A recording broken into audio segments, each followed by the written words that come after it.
அனைவருக்கும் வணக்கம். உங்களை பார்க்கல மிக்க மகிழ்ச்சி. பையன் நை யாரும் நை கேட்கறாங்க உட்கார்ந்தா பேச போயிடுறேன். பைட்டோ பைட்டோ யாரும் ஃபைட் பண்றது ஃபைட்ல வந்து உட்காரு. நான் இப்போது பேச போயிடுறேன். பார்க்கல யார் பாத்துக்கிறது பார்க்கல நம்ம வாங்க உட்காருமா. நான் போய் பேச போயிடுறேன். அடே பூச்சி சொல்லி ஏமாத்துறியா?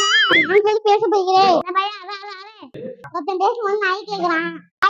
பண்றேன்னு சொல்றான். ஒருத்தன் பாத்துட்டுங்கிறான். அது அறிஞ்சாலும் சரிப்பட்டு வரும்.